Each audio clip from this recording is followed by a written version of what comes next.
Shalom saudaraku yang terkasih, kembali jumpa bersama dengan saya dalam program pendewasaan iman. Haleluya. Saudara, jika kita sedang berada di toko barang pecah belah seperti gelas, piring, vas bunga, keramik, dan lain-lain, pemilik toko biasanya menempelkan peringatan yang berbunyi pecah berarti membeli, untuk mencegah jangan sampai orang-orang ceroboh memecahkan barang di tokonya. Saudara, ironisnya atau kebalikannya, bunyi peringatan di tempat tukang periuk sangat berbeda. Pecah akan diganti menjadi lebih baik, yang pecah akan dibentuk kembali. Itulah yang dinyatakan dalam Yeremia pasal 18 ayat yang keempat.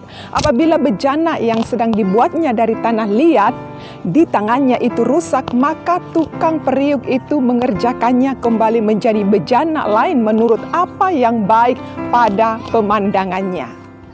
Yeremia mengunjungi rumah seorang tukang periuk dan melihat si tukang periuk membentuk ulang tanah liat yang rusak dengan hati-hati menjadi bejana yang lebih baik.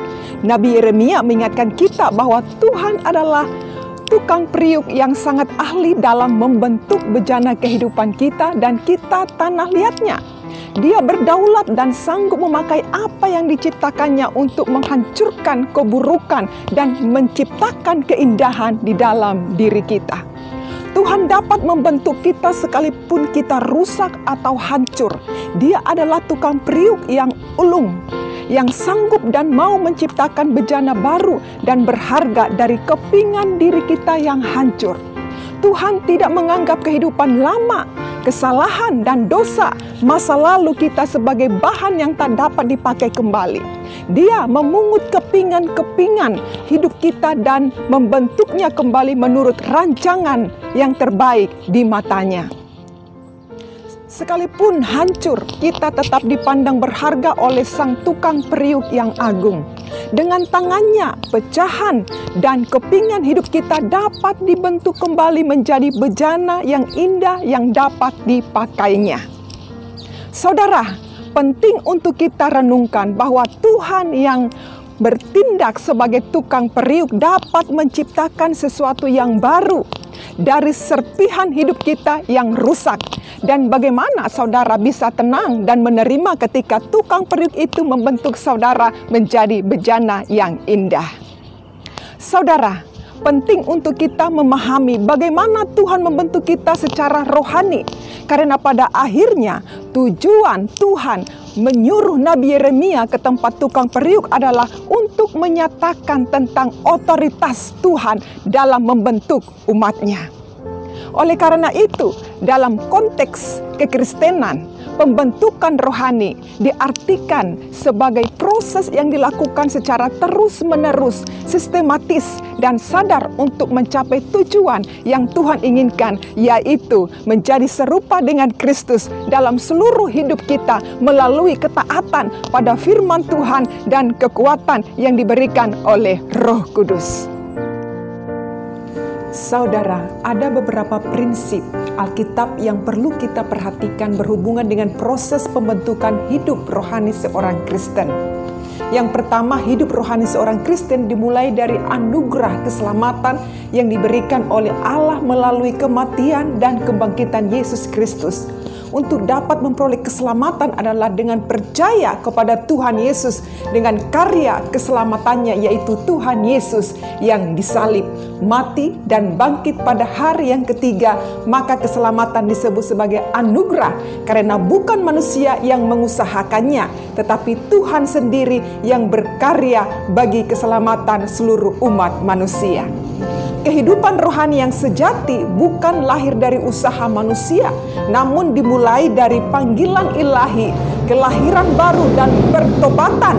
Manusia rohani yang sesungguhnya adalah dilahirkan dalam roh, sehingga manusia lama kita, yaitu manusia kedagingan atau bejana yang rusak tadi, mati dan dikubur untuk kemudian bersama-sama dengan Kristus dibangkitkan menjadi manusia baru, menjadi bejana yang baru yang dibentuk sesuai rencana Tuhan. Yang kedua, proses pembentukan rohani seorang Kristen adalah proses pengudusan yang dilakukan oleh Allah dengan usaha manusia secara terus-menerus di dalam ketaatan kepada perintah Tuhan. Dalam proses pengudusan ini, manusia yang sudah diciptakan menjadi ciptaan yang baru dimungkinkan untuk menjadi manusia sempurna sebagaimana maksud Tuhan yang diciptakannya. Dikatakan sebagai suatu proses karena tidak terjadi secara otomatis dan seketika. Ada kalanya melewati masa-masa kemenangan, tapi kadang juga masa-masa kegagalan. Ada kalanya kita mengalami penghancuran, tetapi kita juga akan mengalami pembentukan kembali menjadi lebih indah, menjadi bejana yang indah. Namun demikian, tujuan dari semua itu adalah proses pemurnian dan pembentukan untuk menjadikan kita sebagai pribadi yang indah, yang telah teruji dan melewati tantangan.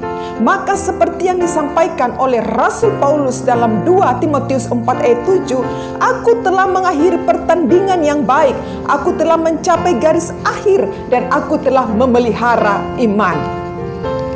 Yang ketiga, proses pembentukan rohani seorang Kristen adalah pertumbuhan dari bayi-bayi rohani menjadi manusia rohani yang dewasa.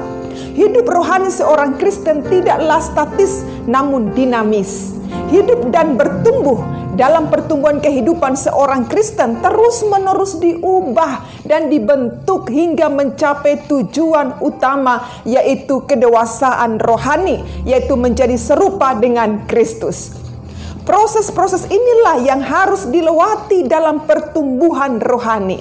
Yang pertama dimulai ketika kita diberi anugerah keselamatan melalui karya penebusan Kristus di atas kayu salib.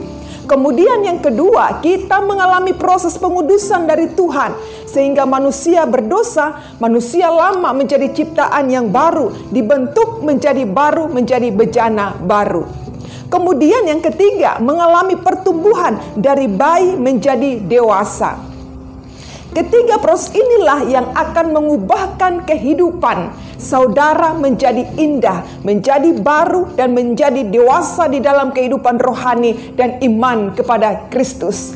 Serpihan-serpihan hidup lama saudara, dosa-dosa saudara mampu dipulihkan di tangan Sang Penjunan yang membentuk saudara menjadi pribadi yang indah, mulia, dan berkenan kepada Tuhan. Asalkan saudara memberi dirimu untuk dibentuk sesuai dengan rencana Tuhan. Amin. Tuhan memberkati kita sekalian.